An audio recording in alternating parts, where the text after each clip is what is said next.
আসসালামু আলাইকুম। আজকে আপনাদেরকে দেখাবো কয়েক মাস বা বছর খানেক সময় ধরে ফ্রিজে কিভাবে লেবুর রস সংরক্ষণ করা যায়।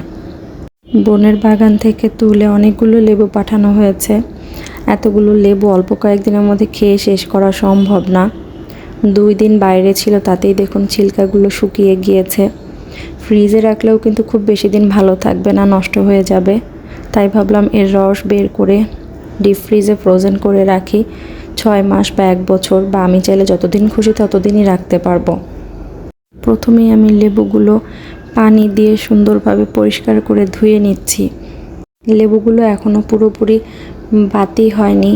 দেখুন যে সাইডে ফুল থাকে সেই জায়গাগুলো এখনও সূচালো হয়ে আছে। যদি পুরোপুরি বাতি হয়ে যেত তাহলে কিন্তু এই সূচালো জায়গাগুলো থাকতো না, অনেকটাই একদম ছোট হয়ে যেত। এই বাতি না হওয়ার কারণে কিন্তু এর ভেতরে রসের পরিমাণটা অনেক কম। আমরা যেহেতু গত 2 দিন কেটে খেয়েছি, দেখেছি যে এগুলোর মধ্যে রস খুবই কম। এখন আমি লেবুগুলো কেটে নিব।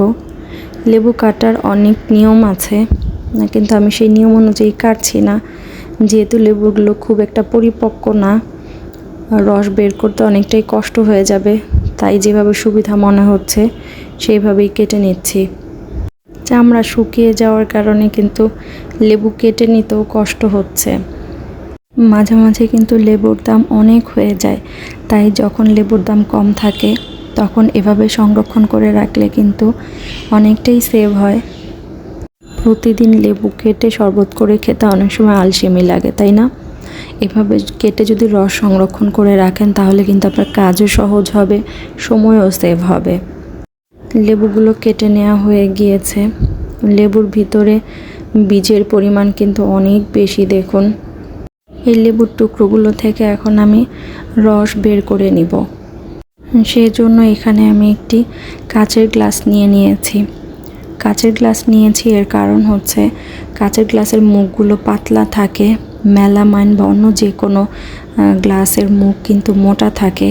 আর স্টিলের গ্লাস নেওয়া যাবে না, কারণ স্টিলের গ্লাসে কিন্তু কেটে যাওয়ার সম্ভাবনা থাকে। তাই আমি যে পদ্ধতিতে লেবু থেকে রস বের করে নিচ্ছি, এভাবে কিন্তু খুব অল্প সময়ের মধ্যে খুব দ্রুত লেবু থেকে রস বের করে নেওয়া সম্ভব। কিন্তু আমার বেশ কষ্ট হচ্ছে, সেটা আপনারা দেখেই বুঝতে পারছেন। লেবুগুলো পরিপক্ক না হওয়ার কারণে রসের পরিমাণটাও কম এবং অনেক প্রেশার দিয়ে করতে হচ্ছে। আমি কিন্তু ভয়ও পাচ্ছিলাম যে কখন গ্লাসটা ভেঙে আবার হাতের মধ্যে ঢুকে না যায়, যেহেতু অনেক বেশি পরিমাণেই প্রেশার দিতে হচ্ছে। সবগুলো লেবু থেকে রস বের করে নেওয়া শেষ। দেখুন খুবই অল্প পরিমাণে রস বের হয়েছে। এই রসগুলো এখন আমি সুন্দরভাবে ছেঁকে নিব। লেবুর রস করে নেওয়ার সময় এর মধ্যে লেবুর বীজ এবং অনেকগুলো কোষ রয়ে গিয়েছে, সেগুলোই একটি ছাঁকনির সাহায্যে চামচ দিয়ে কয়েকবার নেড়ে চেড়ে ছেঁকে নিব। যে অংশগুলো আমাদের দরকার নেই সেই অংশগুলো কিন্তু আলাদা হয়ে গিয়েছে রস থেকে। লেবুর রস সংরক্ষণের জন্য এখানে আমি একটি আইস ট্রে নিয়েছি। এই আইস ট্রের মধ্যে এখন ছেঁকে নেওয়া সেই লেবুর রসগুলো ঢেলে দিব। কিছুটা জায়গা ফাঁকা রাখতে হবে উপর থেকে, কারণ পানি জাতীয় যে কোনো কিছুই ফ্রোজেন করলে যখন বরফ হয়ে যায় তখন আয়তনে কিছুটা বেড়ে যায়। লেবুর রস কিন্তু শুধু আইস ট্রেতেই করে নয়, প্লাস্টিকের বোতলেও ফ্রোজেন করা যায়। আপনি যে কোনো উপায়ে ফ্রোজেন করে রাখতে পারেন। বোতলে করে রাখলে আপনাকে ব্যবহারের 5 থেকে 10 মিনিট আগে শুধু বের করে রাখতে হবে এবং আপনার পরিমাণ অনুযায়ী ঢেলে নিলেই হয়ে যাবে। আমি যে আইস ট্রে নিয়েছি এর একটি কিউব লেবুর রস 250 ml পানির শরবতের জন্য পারফেক্ট। যতটুকু রস বের হয়েছে ততটুকু রসে কিন্তু পুরো আইস ট্রেটি ভরেনি, লাস্টের 3টা বক্স ফাঁকা রয়ে গিয়েছে। এখন আমি ঢাকনা বন্ধ করে এই আইস ট্রেটি ডিপ ফ্রিজে বরফ জমা পর্যন্ত অপেক্ষা করব। পুরোপুরিভাবেই বরফ জমে গিয়েছে।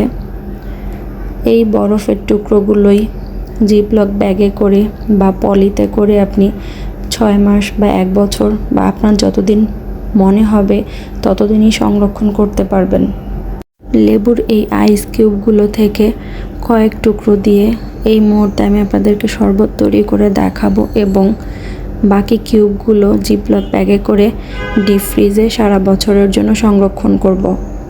এই আইস কিউবগুলো দিয়ে কিন্তু সাধারণ যেভাবে লেবুর শরবত তৈরি করা হয় ঠিক সেভাবেই শরবত তৈরি করে নিতে হবে। তাই তো এখানে আমি নর্মাল টেম্পারেচারের খাবারের পানি নিয়েছি এবং এর মধ্যে আমি আইস কিউব করে নেওয়া লেবুর রসগুলো দিয়ে দিচ্ছি। আমি আগেই বলেছি একটি কিউব 250 ml পানির জন্য পারফেক্ট। যেহেতু আমি এখানে বড় গ্লাস নিয়েছি এবং পানির পরিমাণও বেশি, তাই এর মধ্যে আমি 2টি আইস কিউব দিয়ে দিচ্ছি লেবুর রসের। এর মধ্যে এখন আমি দিয়ে দিচ্ছি পরিমাণ মতো চিনি। মনে রাখবেন চিনি এবং লবণের পরিমাণটা কিন্তু অবশ্যই লেবুর টক এবং আপনার স্বাদ অনুযায়ী নির্ভর করবে। এখন দিয়ে দিচ্ছি খুবই সামান্য পরিমাণ বিট লবণ এবং সেই সাথে সবশেষে এর মধ্যে দিয়ে দিচ্ছি কিছুটা পরিমাণ লবণ, টক এবং মিষ্টি ব্যালেন্স করার জন্য। এখন নেড়ে চেড়ে লেবু, চিনি, লবণ সব কিছু একসাথে মিলিয়ে নিলেই তৈরি হয়ে যাবে লেবু শরবত। গরমের সময়টাতে শরীরে ভিটামিন সি চাহিদা পূরণের জন্য লেবুর রসটা কিন্তু খুব জরুরি। প্রতিদিন আলসেমি করে রস করে শরবত করতে ইচ্ছে না হলে এভাবে সংরক্ষণ করে রাখবেন। খুব সহজেই লেবুর শরবত তৈরি করে নিতে পারবেন এবং ভিটামিন সি এর ঘাটতি দূর হবে।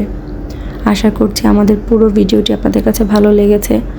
ভালো লেগে থাকলে ভিডিওটিতে একটি লাইক, কমেন্ট দিতে ভুলবেন না। ভালো থাকবেন সবাই। আল্লাহ হাফেজ।